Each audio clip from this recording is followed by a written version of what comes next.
नमस्कार मंडळी. आयुष्यात सगळं काही असूनही जर मन अस्वस्थ असेल तर समजून जा की आपण बाहेर नाही तर स्वतःच्या आत सुधारणा करण्याची गरज आहे. आजच्या धावपळीच्या जगात आपण शरीराला थकवतो पण मन मात्र विचारांच्या चक्रात अडकलेलं असतं. ब्रह्मचैतन्य श्री गोंदवलेकर महाराज 13 मेच्या प्रवचनात सांगतात की काहीही न करता शांत राहणं हाच खरा परमार्थ आहे. पण हे साध्य कसं करायचं? चला तर मग जाणून घेऊया. महाराजांच्या मते आपल्या मनाची शांतता भंग होण्यामागं 3 प्रमुख कारणे आहेत. आपल्या इच्छेविरुद्ध गोष्टी घडणे. आपण ठरवतो एक आणि होतो दुसरंच. तिथूनच चिडचिड सुरू होते. जुन्या बऱ्या वाईट कर्मांची आणि घटनांची आठवण काढून आपण सध्याचा क्षण खराब करतो. भविष्यात काय होईल या चिंतेने आपण आजचे स्वास्थ्य हरवून बसतो. महाराज म्हणतात, अमुक गोष्ट मिळावी ही बुद्धीच ठेवू नका. जेव्हा आपण प्रत्येक गोष्ट रामाच्या इच्छेने झाली किंवा रामाने केली असं मानायला लागतो तेव्हा आपण अखंड भगवंताच्या अनुसंधानात राहतो.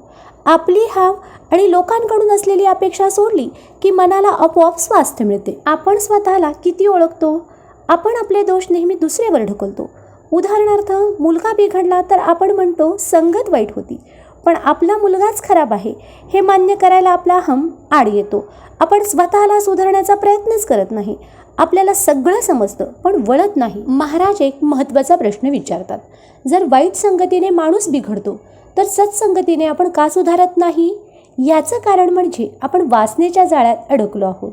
त्यातून बाहेर पडण्यासाठी मनापासून प्रयत्न करणे गरजेचे आहे. आजचा मंत्र: रामा, तुझ्या वाचून माझी सुटका नाही. तू ठेवशील त्यात मी आनंद मानेन. स्वतःला सुधारण्याचा एकच खात्रीचा मार्ग आहे, भगवंताला अनन्य भावाने शरण जाणे. जेव्हा तुम्ही कळकळीने नामस्मरण कराल आणि त्याच्यावर भार टाकाल तेव्हा तो परमात्मा तुमच्यावर कृपा केल्याशिवाय राहणार नाही. तुम्हाला आजचा हा विचार कसा वाटला कमेंट्समध्ये नक्की सांगा आणि लिहायला विसरू नका. श्रीराम जय राम जय जय राम.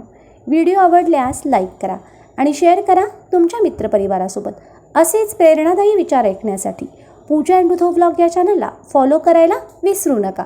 श्रीराम जय राम जय जय राम.